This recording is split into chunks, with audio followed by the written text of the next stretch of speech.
today we have a thermal camera from HSFTOOLS.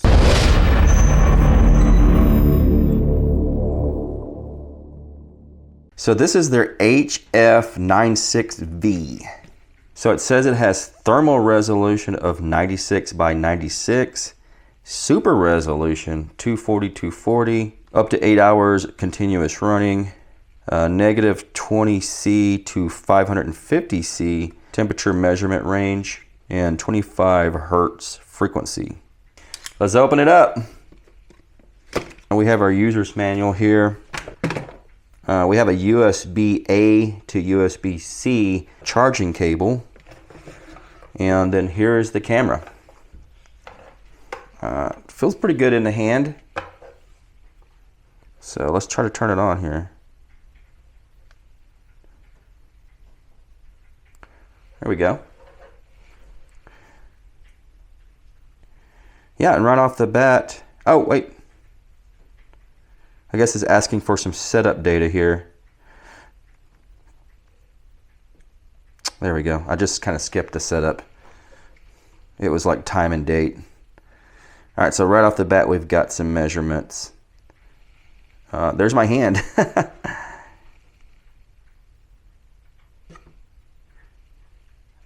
That looks pretty decent. All right, guys, so I spent a little bit of time with this thing, playing around with it. One of the things I like about it is it's completely, you know, purpose built. I like the ones that hook up to your phone or tablet like I've got here. But the nice thing about this is that you can just grab it and start using it. You don't have to hook it up to your phone or anything like that. So if you press the power button one time, you get into settings here. We've got albums.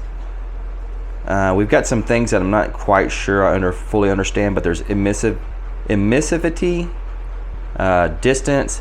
I think distance is kind of like your average distance that you're going to be using it from an object. One of the first things that I did was I went into this display settings and I set the unit to Fahrenheit, so it comes default as Celsius, and then I also set the time and date. And then there's just several other things in here. But the other thing that was interesting is, so you got albums, and what that is, if like if we look at the doggy here and we pull this trigger,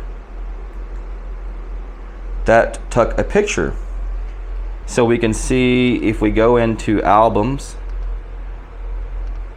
this first picture is the picture we just took, and then you can use this up and down arrow here to scroll through your pictures. So that's one I took earlier today.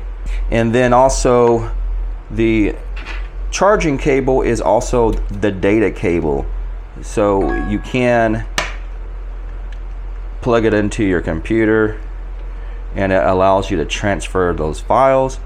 The other thing that it allows you to do, which I haven't done, but it allows you to use it as a camera on your computer. I haven't used it that way, but when you plug it into your computer, it gives you the option of transferring the files or using it as a live camera.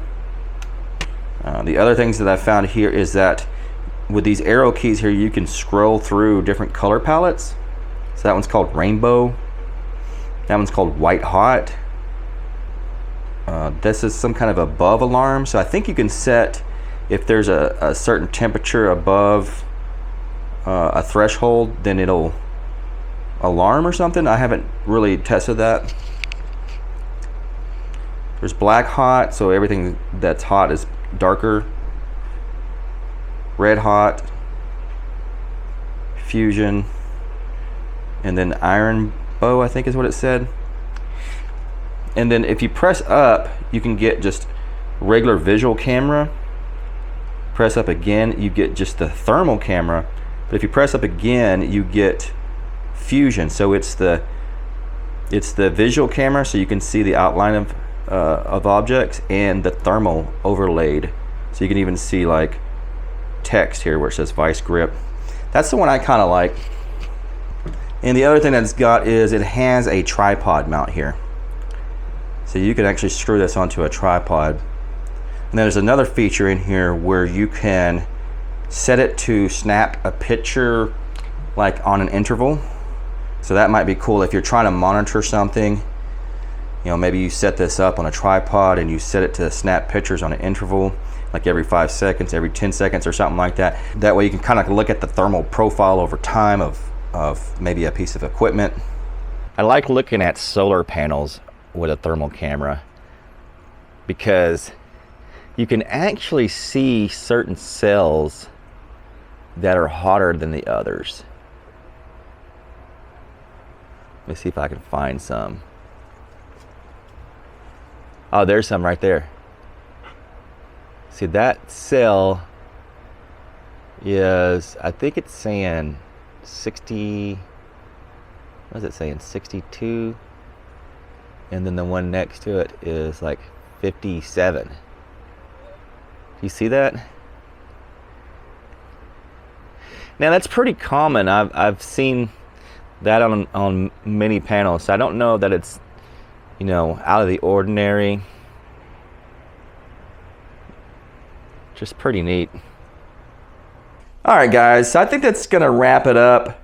I'm pretty certain I'm gonna find a spot on the bench to put this guy. That way I can grab it and use it. See if we can use thermal camera imaging a little bit more often in our videos. I'll leave links in the description. As always, thanks for watching, and I'll catch you on the next one.